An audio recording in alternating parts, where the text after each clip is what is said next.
Ce message-là, c'est un message au peuple marocain. C'est-à-dire que si le Maroc a gagné une Coupe d'Afrique, c'est une Coupe d'Afrique de l'indignité. Si le Maroc aujourd'hui a gagné une Coupe d'Afrique, c'est une Coupe d'Afrique de manque de fair play. Une Coupe d'Afrique, elle se gagne sur le terrain. Le Sénégal aujourd'hui a gagné une Coupe d'Afrique de par sa bravoure, de par une équipe très bien préparée, une équipe dirigeante qui a mis les moyens et un État du Sénégal qui a financé la préparation de cette équipe nationale du Sénégal. Dans le sport et dans la loi du football, il faut savoir perdre dans la dignité, il faut savoir être grand en tant que pays et nation du football. Le Sénégal a été longtemps lésé sur le plan du football dans le continent africain. On a subi maintes injustices sur le football africain. Mais le Sénégal n'a pas agi comme l'État du Maroc est en train d'agir. Le Sénégal s'est renforcé, a bâti une politique sportive très bien structurée. Le Sénégal a eu des centres de formation bien préparés, des joueurs de qualité. On peut citer Sadio Mané, Idrissa Gana Gueye et tant d'autres joueurs qui sont en train actuellement de faire les plus beaux jours du football sénégalais sur le plan national et international. C'est par une politique sportive qu'on acquiert des victoires. Ce n'est pas par une politique de corruption, par une politique de micmac et une diplomatie basse. Cette diplomatie basse, elle ne fait que refléter la petitesse d'un État.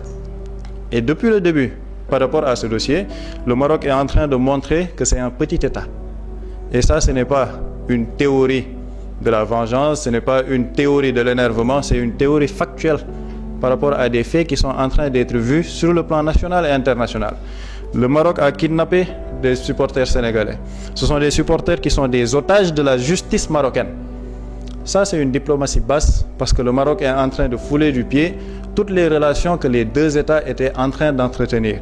Donc ce message est au peuple marocain. Si vous voulez gagner une Coupe d'Afrique, il faut bâtir une politique sportive structurée, entraîner une équipe de qualité, sortir des chemins de la corruption, parce qu'avoir un vice-président de la CAF ne vous fera pas gagner une Coupe d'Afrique.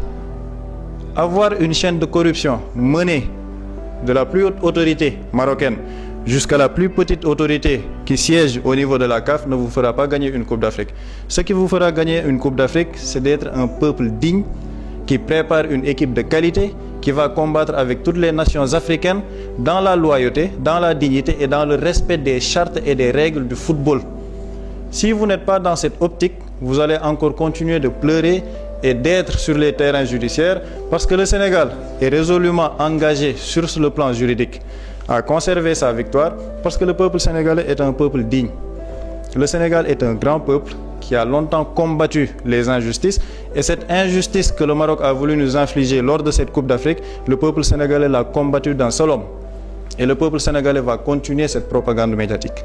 Le peuple sénégalais continuera de se battre, défendre l'équipe nationale du Sénégal, défendre le drapeau sénégalais, ne serait-ce que pour la dignité du peuple qui a porté l'équipe nationale du Sénégal au sacre du 18 janvier 2026, parce que le Sénégal est bel et bien champion d'Afrique et ce n'est pas une décision de corrompu de la CAF qui va changer l'histoire des faits, parce que tout le monde l'a vécu sur la scène internationale. C'est du vol pur et simple.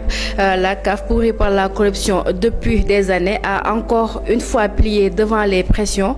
Cette institution est une honte pour l'Afrique tout entière. Décision arbitraire, revirement honteux, favoritisme évident. Il divise les peuples africains.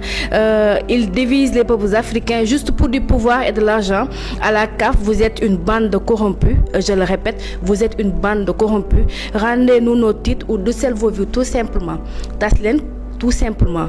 L'Afrique n'a pas besoin d'un cycle qui sabote les victoires sur le terrain. Le peuple sénégalais, restons fiers. Sur le terrain, on a gagné, le vrai champion, c'est nous. On ne laissera pas ces magouilles nous voler notre joie et notre dignité. Les Lions sont et resteront nos champions dans nos cœurs. Et à la CAF, arrêtez cette honte.